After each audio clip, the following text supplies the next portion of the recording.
दोस्तों, उत्तर प्रदेश के जिले में एक चौधरी साहब के पास 4 ईंट के भट्टे होते हैं जिनमें 200 से ज़्यादा मजदूर काम किया करते थे। उन्हीं में से एक नई नई लड़की 12वीं पास के बाद काम पर लगी थी। दोस्तों, उस लड़की का नाम रेखा होता है। बहुत ही खूबसूरत, बहुत ही सुंदर वो लड़की उतनी भी मेहनती ही होती है। जब भी उन मजदूरों के बीच रेखा खड़ी होती है तो रेखा सबसे अलग दिखती है। दोस्तों, एक दिन चौधरी का लड़का कहीं बाहर से आता है तो उसकी नज़र रेखा पर पड़ जाती है। तब से वह रेखा के चक्कर में दीवाना हो जाता है। ऐसा देख रेखा के माँ बाप को टेंशन होने लगा।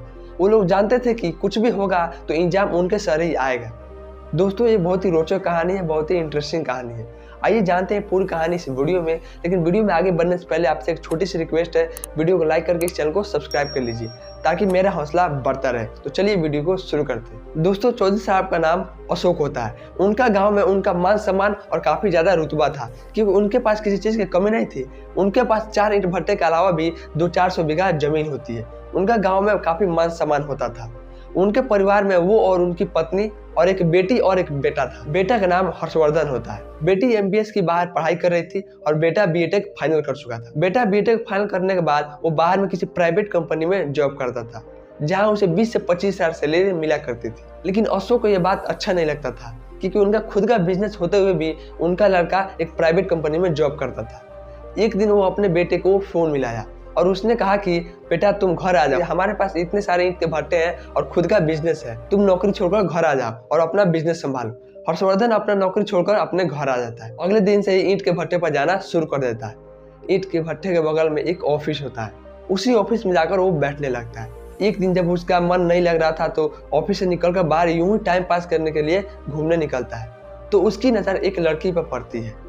दोस्तों, वो लड़की और कोई नहीं बल्कि रेखा होती है जो कि पसीने से तरबदर अपने पैरों से मिट्टी मसल रही होती है। जैसे ही उसकी नज़र हर्षवर्धन पर पड़ती है वो अपने पास में रखे दुपट्टे को ओढ़ लेती है।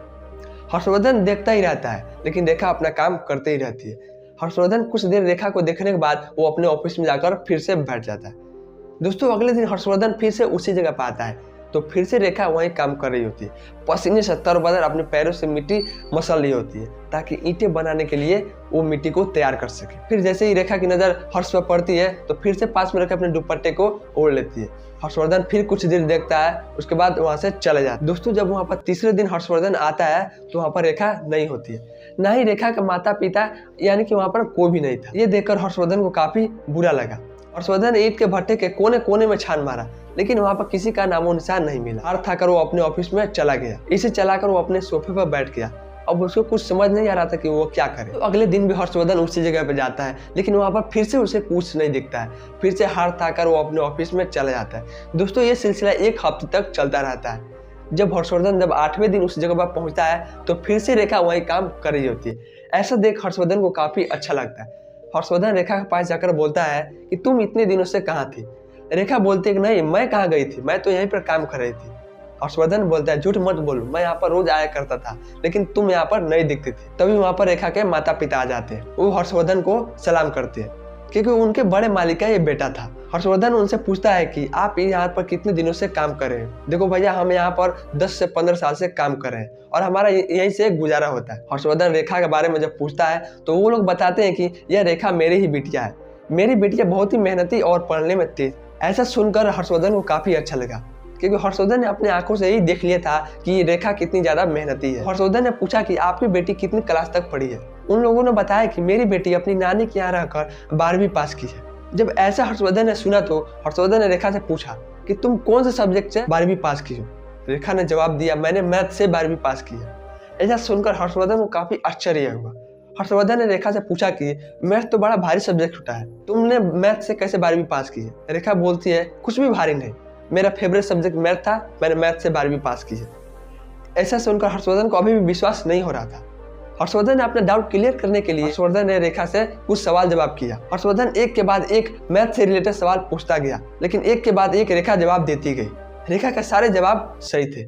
ऐसा देखकर हर्षवर्धन को काफी अच्छा लगा। उसे विश्वास हो गया था कि सचमुच रेखा मैथमेटिक्स से 12वीं पास की है। अब रेखा के माता पिता ने हर्षवर्धन से पूछा कि क्या मेरी बेटी पढ़ने में तेज है। हर्षवर्धन ने जवाब दिया कि आपकी बेटी पढ़ने में बहुत ही तेज है। मैंने जितने भी सवाल पूछे सभी सवालों को सही सही जवाब दिया है और बोलता है कि आपकी बेटी पढ़ने के साथ साथ मेहनती भी है। और आपकी बेटी काफी ज्यादा खूबसूरत भी है। ऐसा सुनकर रेखा हर्षवर्धन को थैंक्स बोलती है। जब अंग्रेजी के 2 शब्द रेखा के माता पिता के कानों में पड़े तो उनको काफी प्राउड महसूस हुआ। फिर हर्षवर्धन बातें करने के बाद वहाँ से चला जाता है। दोस्तों अगले दिन ही हर्षवर्धन अपनी बहन से मिलने लखनऊ चला जाता है। जब उधर से हर्षवर्धन लौटता है तो सीधा रेखा के पास आता है। रेखा के चेहरे पर मासूमियत छाई थी। उदास मन से वो रेखा अपना काम कर रही थी। ऐसा देखकर हर्षवर्धन रेखा के पास आता है। रेखा बोलती है कि आप इतने दिनों से कहाँ चले गए थे। हर्षवर्धन बोलता है कि मैं कहीं भी जाऊँ उससे तुमको क्या। रेखा बोलती है कि नहीं, मुझे उससे कुछ नहीं करना है, आपका कोई इंतजार कर रहा था। हर्षवर्धन बोलता है कि कौन इंतजार कर रहा था। रेखा बोलती है कि वो आप ही के यहाँ मजदूरी करती है, वो एक लड़की है जो कि आपके बारे में पूछ रही थी और आपका इंतजार कर रही थी। ऐसा सुनते ही हर्षवर्धन समझ जाता है कि वो और कोई नहीं बल्कि रेखा ही होती है। वो पूछता है कि क्या तुम सच में मेरा इंतजार कर रही थी। रेखा बोलती है कि हाँ, क्यों नहीं इंतजार करूंगी। तब हर्षवर्धन बोलता है कि जब तुम यहाँ पर हफ्ते भर के लिए नहीं थी तो मैं क्यों नहीं जा सकता। तो रेखा बताती है कि मैं उस दिन आपसे झूठ बोली थी, मैं यहीं पर काम नहीं कर रही थी, मैं अपने माता पिता के साथ दूसरे ईंट भट्टे पर गई थी, वहाँ पर कुछ अर्जेंट काम था, इसलिए हम वहाँ पर 6 से 7 दिनों के लिए वहाँ पर चले गए। तब रेखा का जवाब सुनते ही हर्षवर्धन भी बताता है कि मैं अपनी बहन से मिलने लखनऊ चला गया था और 2-4 दिन में मुझे फिर से जाना है क्योंकि मेरी बहन के लिए लड़का खोजना है। ऐसा सुनकर रेखा हर्षवर्धन से पूछती है कि आपकी शादी हो चुकी है। हर्षवर्धन बताता है कि मेरी शादी हो चुकी है। ऐसा सुनते ही रेखा का दिल टूट जाता है। रेखा के चेहरे पर मासूमियत छा गई क्योंकि रेखा को यह सुनकर बिल्कुल भी अच्छा नहीं लग रहा था। अब ऐसा कहते ही रेखा को विश्वास ही नहीं हो रहा था। रेखा को लगा कि हर्षवर्धन झूठ बोल रहा है। हर्षवर्धन बोलता है कि तुम उदास क्यों हो रही हो, मेरा शादी नहीं हुआ है। कितना भी समझाता गया लेकिन रेखा को यकीन नहीं हो रहा था। हार थककर हर्षवर्धन ने रेखा के अपने हाथों में थाम कर उसने बोला कि मैं तुम्हारी कसम खाकर कहता हूँ कि मेरी शादी नहीं हुई है। रेखा बोलती है कि मैं कौन होती है आपकी जो आप मेरी कसम खा रहे हो। हर्षवर्धन बोलता है कि तुमको नहीं पता कि तुम मेरी कौन हो। फिर उसके बाद रेखा को विश्वास हो जाता है कि हर्षवर्धन की शादी नहीं हुई है। अब इन दोनों को ऐसी बात की वजह से अब इन दोनों में प्यार और भी बढ़ने लगा। ये एक दूसरे को गले से लगा लेते हैं। अब इनको उस चीज से कुछ भी फर्क नहीं पड़ रहा था कि इनके अगल बगल में कोई है भी कि नहीं और कोई देख भी रहा है कि नहीं। अब ये गले लिपटे ही रह गए। थोड़ी देर बाद रेखा की माँ पीछे से आ रही थी। तब तक उनकी नजर इन दोनों के ऊपर पड़ जाती है। वो खटपट सी आवाज करती है ताकि इन दोनों का ध्यान टूट जाए। ये दोनों एक दूसरे से अलग हो जाते हैं। हर्षवर्धन देखता है कि पीछे से रेखा की माँ आ रही है, लेकिन हर्षवर्धन को लग रहा था कि रेखा की माँ हम लोग को ऐसा करते हुए नहीं देखी है।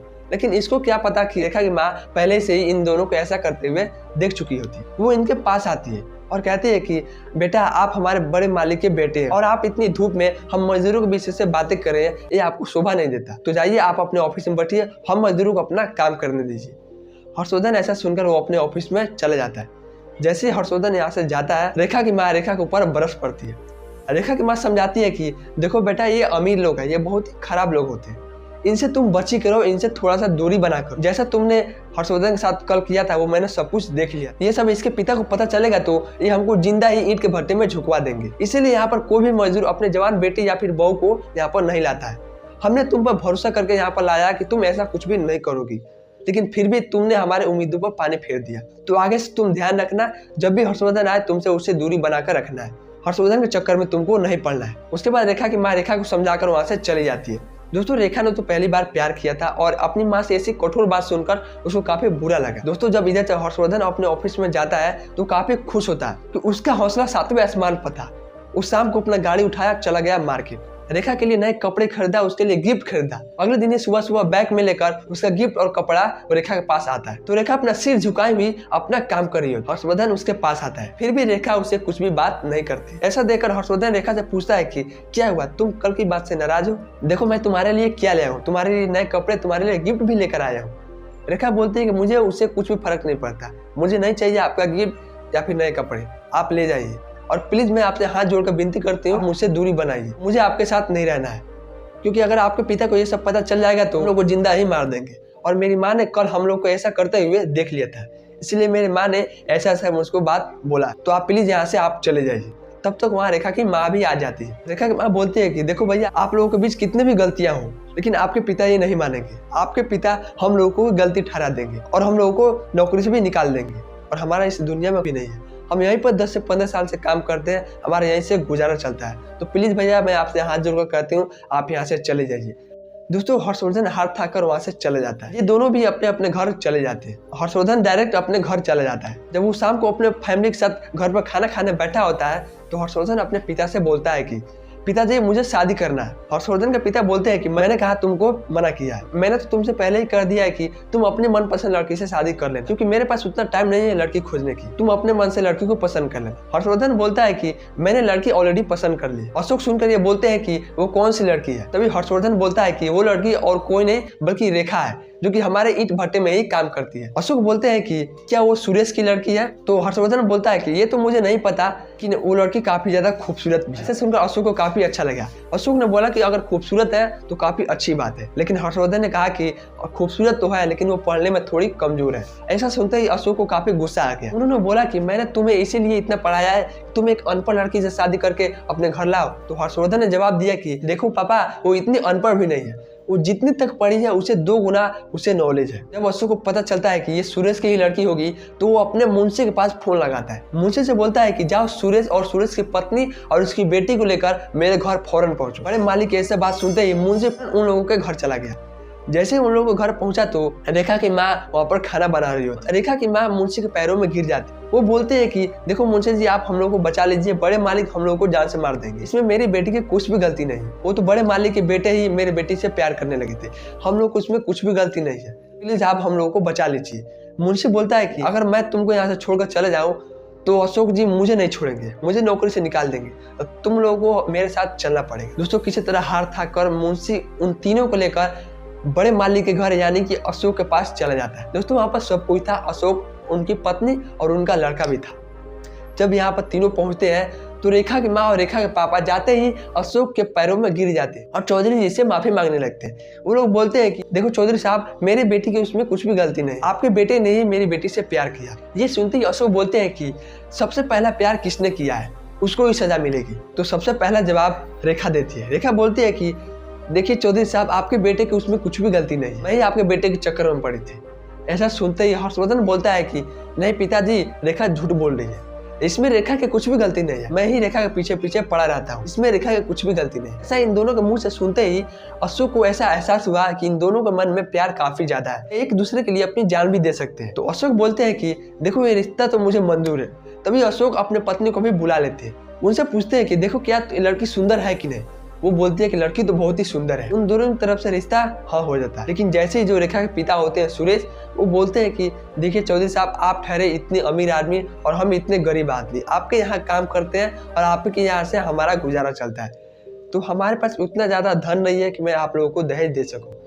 चौधरी साहब बोलते हैं कि हम लोगों को दहेज नहीं चाहिए, हमारे पास ऑलरेडी पैसा की कमी नहीं है, तो हमारे पास वो धन लेकर दहेज लेकर हम लोग क्या करेंगे, हमारे पास किसी चीज की कमी नहीं है, बस आप अपनी बिटिया दे दीजिए। सुरेश बोलते हैं कि ये तो और भी अच्छी बात है, हम लोग इतना कर सकते हैं कि यहाँ जिंदगी भर फ्री में काम करेंगे। सब बोलते हैं कि अब आप मेरे समधी हुए, आप मेरे समधी होने के बाद मेरे ही ईंट के भट्टे पर मजदूरी का काम करेंगे, ये बिल्कुल भी अच्छा नहीं लगेगा। आज से ये सब आप काम छोड़ दीजिए, मैं आज से आपको इस मुंशी की जगह पर मैं अपने ईंट के भट्टे का आपको नया मुंशी बनाता हूँ, अब से आप खुशी से रहिए। इन दोनों की धूमधाम से शादियां कर देते हैं। दोस्तों, फिर इन दोनों का शादी हो जाता है। इन दोनों की शादी होने के बाद इनकी लाइफ मजे से गुजरने लगती है। दोस्तों, आपने देखा कि ये कितनी अच्छी कहानी है। दोस्तों, इसी तरह समाज में अगर हर कोई हो जाए में दहेज का नामो निशान मिट जाएगा।